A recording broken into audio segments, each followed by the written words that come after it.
So guys, papunta kami sa Burnham Park ngayon. Pupunta kami sa Rose Garden kasi balita namin marami ng activities ang magagawa dun. Habang naglalakad kami, may mga nadaanan kaming mga nagtitinda dito. At una itong mga food truck. At tignan nyo naman, hindi magpapatalo ang jeep na ginawang food truck. May iba't ibang paninda sila tulad ng ice cream, snacks and drinks na pwede nyong bilhin at kainin habang kayo ay naglalakad.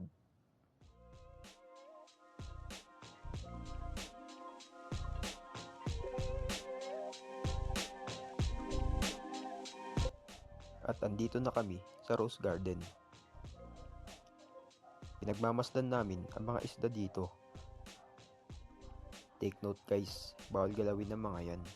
Kasi pagmumultahin kayo, lalo na marami nagbabantay na pulis dito.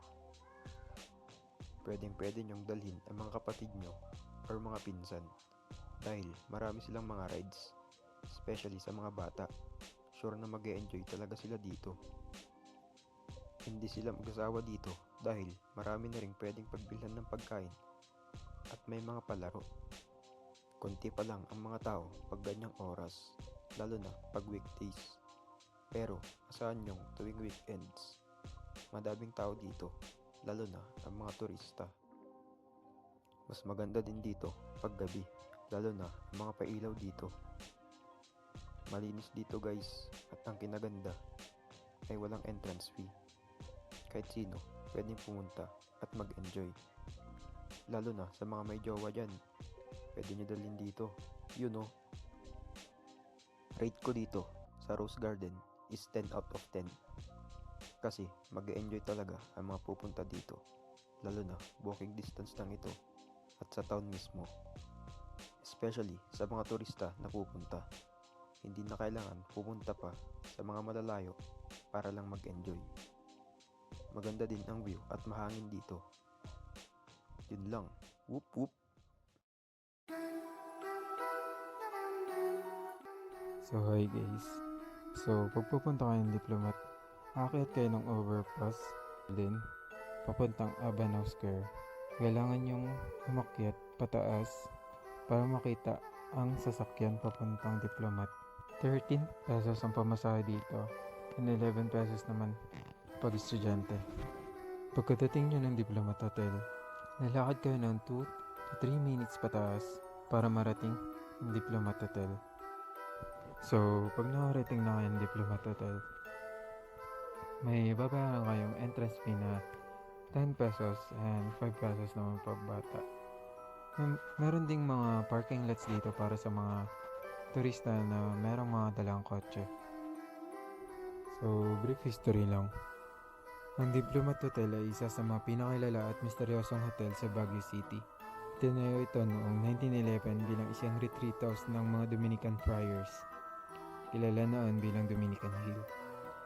Ito ay tinayo para maging lugar ng katahimikan at panalangin. Noong World War II, naging kampo ito ng mga sibilyan na tumatakas sa digmaan. Maraming karahasan at pagkamatay ang nangyari sa lugar na ito. Kaya't sinasabing, isa ito sa mga dahilan kung bakit may mga kwentong katatakutan dito. Pagkatapos ng digmaan, ang gusaling ay muling binuhay bilang isang hotel noong 1973 at tinawag na Diplomat Hotel. Ito ay pinatayo ni Tony Agpawa. Nung siya ay namatay, tuluyan na itong nagsara.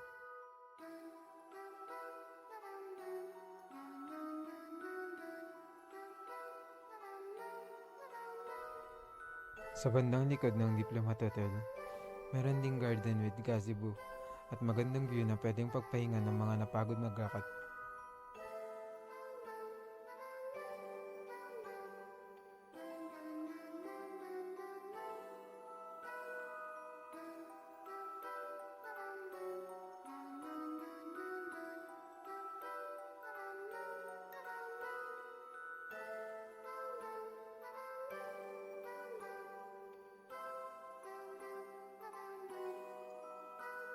So, ito naman ang bandang likod ng diplomat.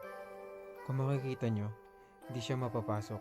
Kaya hanggang video na lang muna tayo sa mga bintana. Dati pwede pumasok, pero ngayon, kailangan na magpaalam bago makapasok sa loob ng diplomat.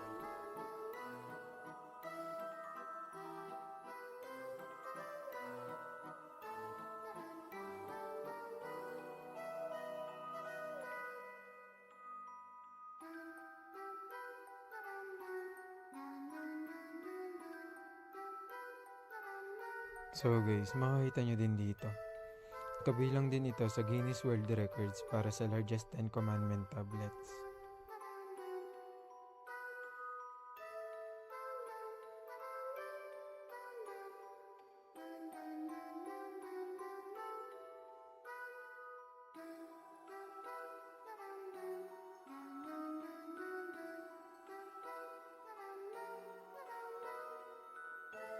So guys, pag paalis na kayo ng Diplomat Hotel, ang gagawin nyo lang is maglakad kayo pababa hanggang makapunta kayo sa waiting shed at makahanap ng jeep papuntang town.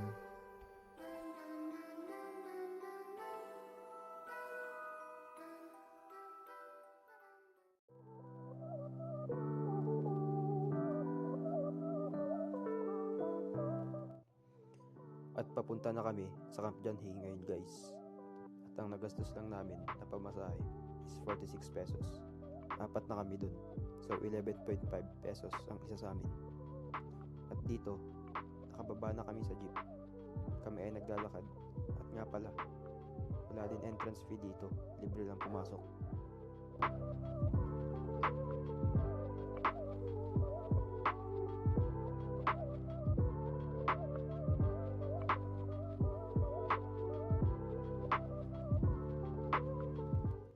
At andito na nga pala kami sa Techno Hub. At ito nga pala ay Concentrix. Kung di ako nagkakamali, ito ay isang call center company. At madami din pwedeng bilihan dito tulad ng Starbucks Coffee, Jayco at iba pa. Bumili nga pala kami dyan sa 7-Eleven guys, pero di na namin na-videohan kasi inom na kami nyan.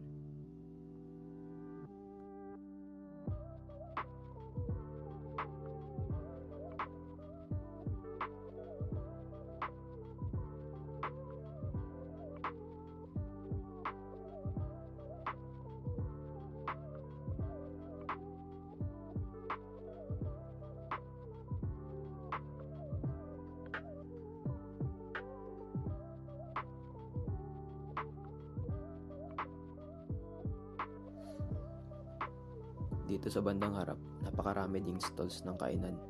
Sa dami ng choices, mahihirapan kang mamili ng kakainan. Baka pag-awayan nyo pa ng jowa mo yan ah. Charot.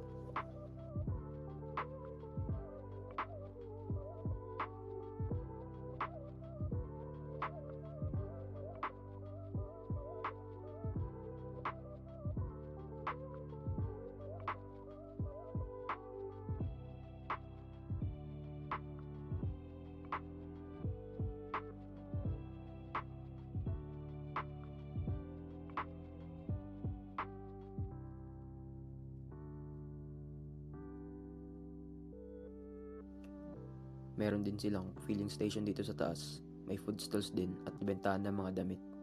Meron din silang paintball at horseback riding dito na pwedeng ma-enjoy.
Nandito rin ang Lemonet Hotel.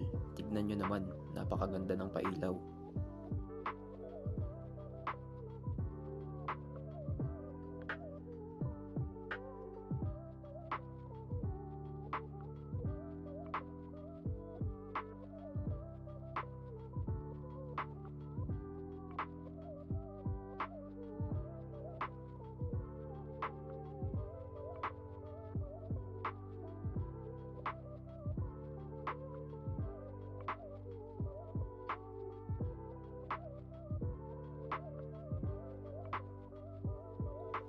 At hanggang dito na lang tayo sa Scout Hill guys. Di na namin siya maikot ng buo kasi dumidilim na at mahirap makakuha ng masasakyan. Paalam!